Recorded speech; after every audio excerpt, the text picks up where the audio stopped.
Welcome to The Explainer. So today, we're going to dive into a pretty big idea, one that could totally reshake how you think about finance. We're talking about a theory that connects, believe it or not, stock market crashes to human evolution. And it might just hold the key to solving some of our biggest problems.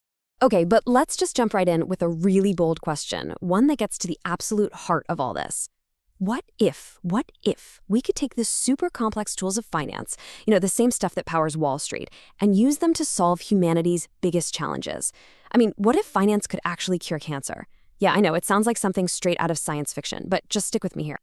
The author of the book we're looking at, Andrew Lo, he was a huge Star Trek fan. He was really inspired by that super optimistic future, right? A world with no poverty, no disease.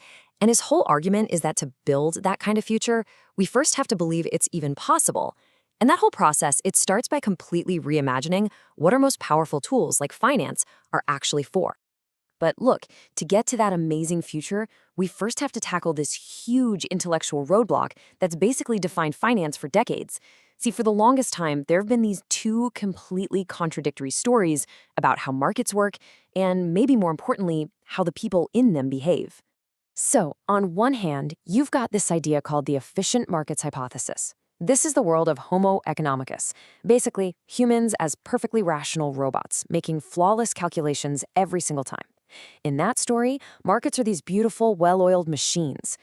But then, on the other hand, you have behavioral finance. And that's the world of, well, us, Homo sapiens. We're emotional, we're biased, we're driven by good old-fashioned fear and greed. In that story, markets are just a chaotic mess of human psychology. So which is it? Are we computers or are we animals? And here's the thing. Both of those stories are true, kinda. But neither one tells the whole story, not even close. They're just pieces of a much bigger puzzle. What we really need is a third way, a brand new story that can finally bring these two opposing ideas together.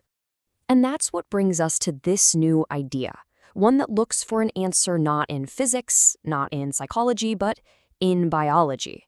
Yeah, this is where finance gets a heavy dose of Darwin. This new idea, it's called the adaptive markets hypothesis, and it totally reframes the entire debate. It says, hey, maybe we're not just rational or irrational. Maybe we're just biological creatures that learn, that make mistakes, and, this is the most important part, that adapt to our environment. So markets aren't machines, and they're not casinos. They're ecosystems. They're alive, and they're constantly evolving. And it works pretty much exactly like evolution in nature. It all boils down to three simple principles. First, you've got variation. Think of all the different investment strategies out there as different species.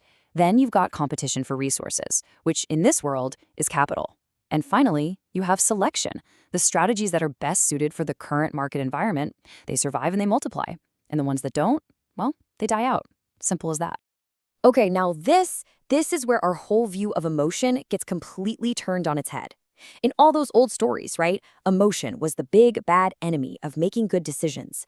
But in an adaptive world, it's not just helpful, it's actually essential for our survival. So there's this neuroscientist, Antonio Damasio, and he found something incredible. He studied patients who, because of brain damage, lost the ability to feel emotion. And you know what happened? They couldn't make rational decisions anymore. They would just endlessly analyze super simple choices, like what to eat for lunch, but they can never actually commit to one. And why is that? It's because emotion is our feedback mechanism. It's the tool that helps us learn super fast what's good for us and what's bad for us. It lets us adapt. Without it, we're totally lost. Okay, so this is all really interesting, right? But how does this biological view of finance actually help us achieve those huge Star Trek level goals? Well, let's circle all the way back to our first question, curing cancer. All right, the challenge here is just immense. Developing a new cancer therapy is an absolutely massive gamble. A single project, just one, has maybe a 5% chance of succeeding. 5%! With odds like that, most investors, they just can't stomach the risk. And the result? So much promising research just dies on the vine before it even gets a real shot.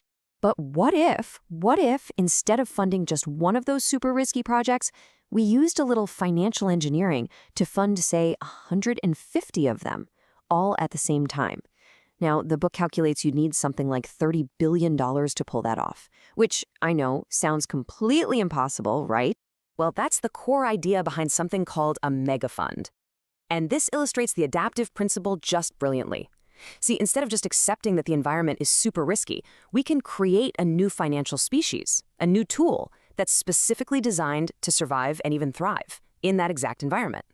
Here's how it works. By pooling all those little 5% chances together, the math, the statistics, they change completely. You only need a couple of those projects out of all 150 to be a home run.